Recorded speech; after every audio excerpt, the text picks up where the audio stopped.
Stirring the coffee with chopsticks using the vortex method, the only true way to optimize the taste of your coffee at the molecular level. Good morning. Welcome to the Daybreak Show. I am the Sultan. We'll get started, but first, coffee.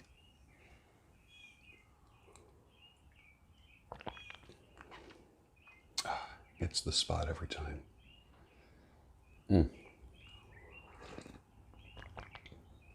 Yes, it's a plant-based product in my meat-based diet. Deal with it. Someone asked me that yesterday. Ooh, gotcha.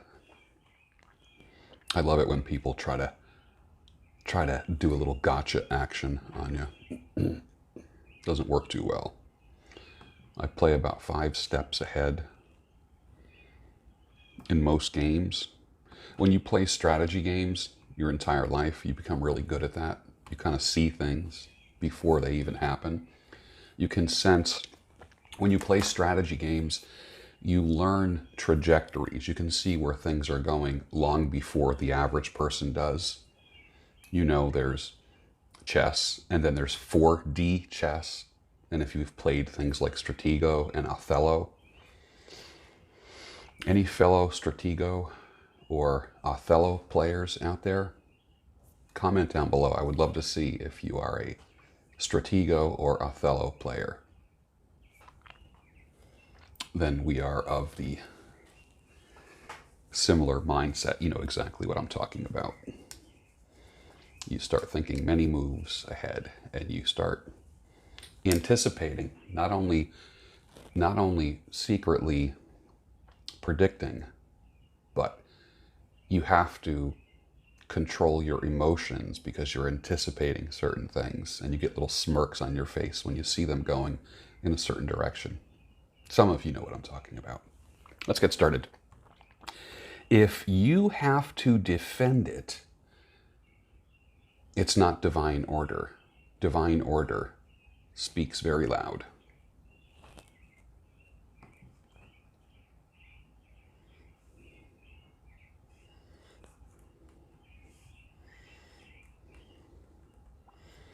You are not anti-fill in the blank or fill in the blank ophobic if you ask questions. Your enemy reveals themselves as soon as you hear them say that you're not allowed to ask questions or ask those questions. There is the purity test right there. Who tells you what questions you are allowed to ask? That is your enemy. Your enemy is not who you think. Your enemy is not the person that just makes you uncomfortable or that you disagree with. That's actually called life. Your enemy is the person who says, you are not allowed to ask those questions.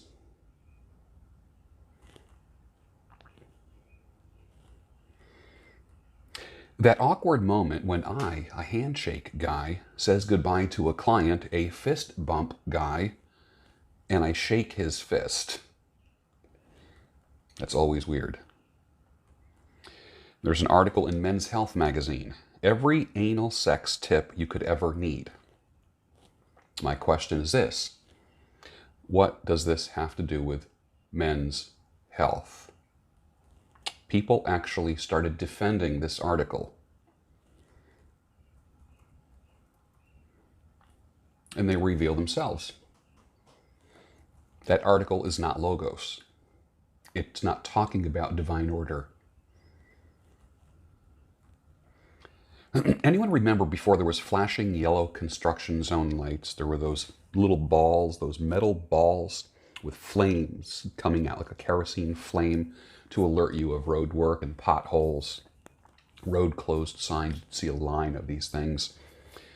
What were they called? Someone said they were called smudge pots. And I always thought that smudge pots were those large kerosene flame things that are in orchards to keep frost from settling in on fruit and fruit trees.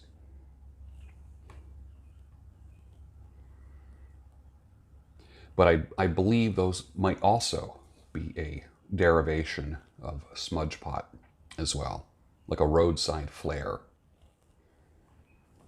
You have to be of a certain age to remember those, because after a while they didn't exist anymore. I attended a off-site salon strategy session happy hour with the team from my salon yesterday. Even though Mondays are the day off for most hair professionals, I believe you need to get out of the work environment on a regular basis, break bread, clink some glasses, toast each other, and enjoy each other outside of the work environment within reason. To me, it makes for a smoother day when you are back at work.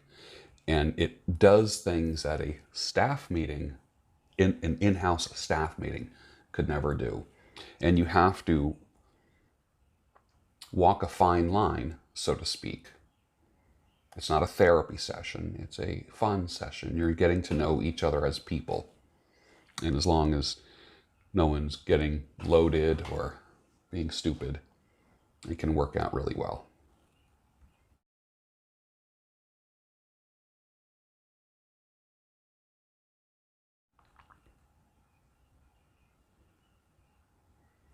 Every day, my Comcast and Xfinity high-speed internet gets weak and shuts off. On Mondays, videos can take up to 8 hours to upload. And I'm really getting quite tired of this. When you see videos not appearing in the morning, the daybreak show, it ends up being the afternoon break show or the night shift show sometimes. Not my fault, it's the internet. If they don't fix it or do something about it, I will go somewhere else. Just want to make that clear. So there have been some technical difficulties. Anyone watch tool restoration videos like an old meat cleaver, butcher knife, hammer, where it's just like rusty and gnarly, and these videos, they restore these tools to like a mirror finish and put new handles on them, make them like better than new. They are seriously, seriously addicting. Tool restoration videos. Grant Cardone has 15 success tips. Number 1, show up no matter what. Number 2, make decisions quickly. Be decisive. I've said that for years. Number 3, promote your successes. You are not being self-centered. It is your duty to promote your successes. Number 4, give more than you take. Number 5, never quit no matter what. Number 6, make closed deals a priority. Number 7, be willing to make others rich. Number 8, flow power to people in power. Number 9, say yes more than you say no. Number 10, learn to negotiate like a pro. Super powerful tip right there. Number 11, better to do something than nothing. Inaction is the worst thing that you can do. 12, scale your business. Small is wrong. Always grow, always get bigger. If you are not growing, you are dying. I've always said that. Number 13, commit first, figure the rest. Commit first and figure out the rest later. In other words, just do it and tweak it on the fly. You need to be in motion in order to fix something, but don't wait till the time is perfect. There's never been an ideal time to start anything. Have children, build a house, build a business. Never been an ideal time. Start first, figure it out later. Only take advice from super successful people. I have learned that the hard way. And 15, demand more from yourself than anyone else, which is one of the things that I do. I have high expectations for myself, socially, publicly, performance-wise. I work harder for myself and by myself. I don't need supervision. I work harder for me than I do for anyone else. It's always been that way. You might be different. You might be the kind of person that takes orders well, and you are needed. Don't feel that you are unimportant if you are just a order taker. And let's just check something from the mail here. One fella says to me, this is Jason, I'm 2 weeks into my carnivore diet. I've been watching your videos, and first off, thank you for sharing ideas and big inspiration. You are welcome, Jason. I was wondering if you could give me any info or ideas to keep me motivated. I can tell you I have a sweet tooth and those cravings are going away. They are.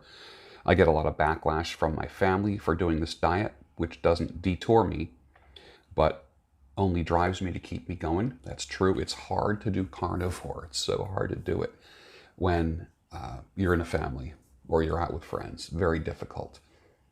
Don't be afraid to have a cheat day. You don't have to be a purist, okay?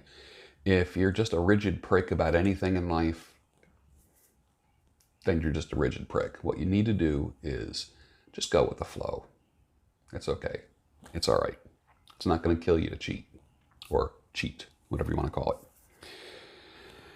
Oh, let's see. I was just wondering how long you've been doing this diet and what have been your results. I did 1 month pure carnivore last August. I dropped about 14 pounds. I did. 14 pounds. Phew, gone. Didn't do anything. Just mild. And I'm not a big workout guy. I'm in the gym twice a week. 2 full body workouts. I haven't even gone to the gym this week at all.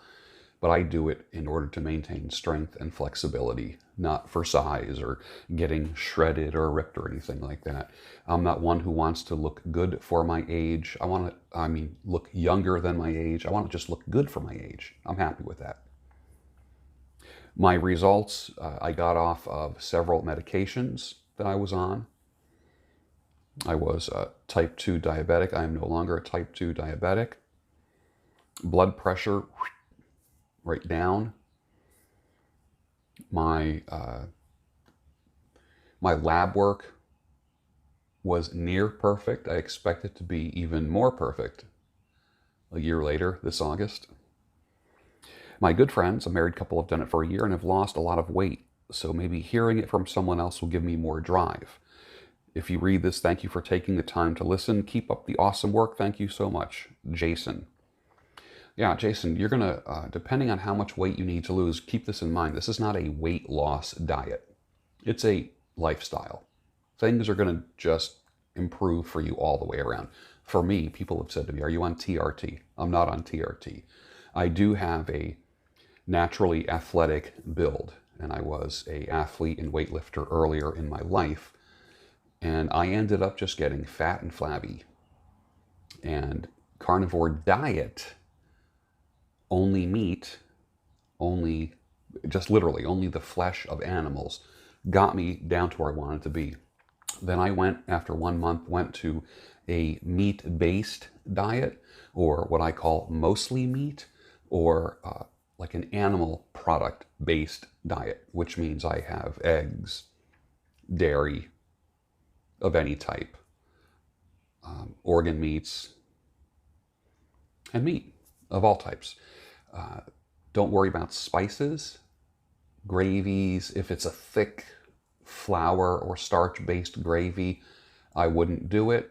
But don't worry about spices. When I throw a hunk of meat into the slow cooker, I put all kinds of spices in it to give it a good taste. That doesn't add or take away from my diet or lifestyle, because I'm a flavor freak. I like flavors.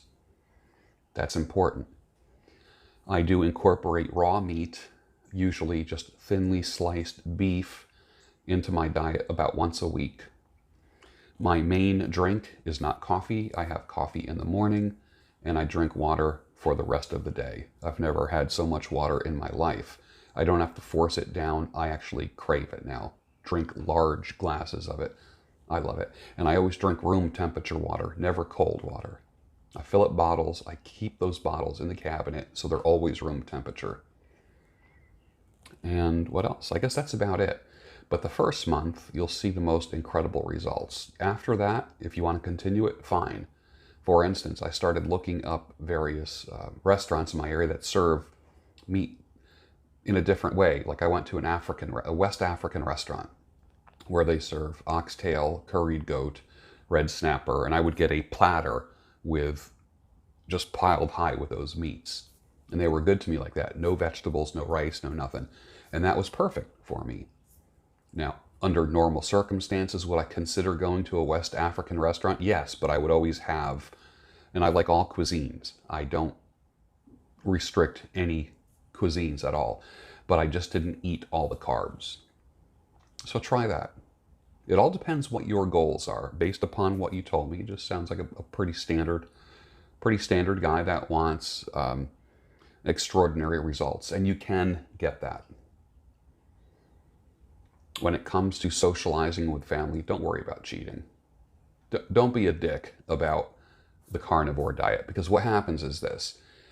If you end up going in the other direction, then you're no better than the vegans. Most vegans are dicks. Most hardcore carnivores can be dicks about it, because then they end up busting over. The idea is to live and let live. Enjoy your meal plan, the cuisine, enjoy your eating style without busting other people's balls, because then that takes all the fun out of everything. So, and with that, finish your coffee. I feel great. Till June 8th, I'm doing hardcore monk mode. I feel good now. Now it's normal. So I'm a good week into monk mode. I feel good. I'm going to put a link for the book down below. Just get it, read it, consider it. The biggest problem, like I said yesterday, and I wouldn't call it a problem, it's a challenge, is that when you're around people, you still have, and if you are living in a household where there is a television on, you just don't want the media coming into your head, and you don't want other voices. So the ideal monk mode would be to literally disappear for 30 days. You can do that if you're single. If you're married or hitched or in an LTR, that's a little different. And the people closest to you will mock you. If you think going carnivore is hard with the people around you, try doing monk mode. They're going to roll their eyes. They're going to make fun of you. It'll happen. But let me tell you something. What'll happen is people will get jealous of you because you can enjoy solitude. People will think you're isolating. He's been isolating lately. Something's wrong. There's nothing wrong with that. When you learn to enjoy your own company, you become more creative, more productive, and physically healthier. Am I saying you have to be a monk, live like a monk, take a vow of silence and just always be alone? No, absolutely not. My natural mode is solitude. Can I go out and be the life of the party? Those that have seen me publicly, you know I'm a lot of fun out and about. When I'm on stage, when I'm in the studio, I work well with people. I enjoy teams. I work with people every day at the salon. But I don't want to live where the action is, and I like quiet. I don't like noise. I don't need background noise. I don't need TVs or radios on. I read my news. I don't watch or listen to the news.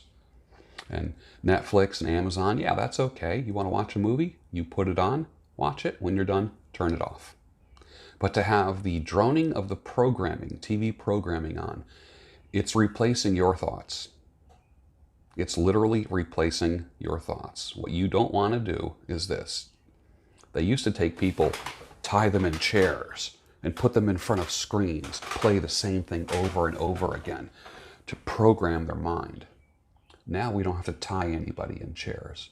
We just put them in front of a TV, and we can change their morality. We can create moral inversion by TV shows. We can take things that were once abnormal and fucked up and make them normal and funny. And then if you disagree with them, you're the bad guy. Keep the values of your grandfather. Stay on the straight and narrow. Stay logos.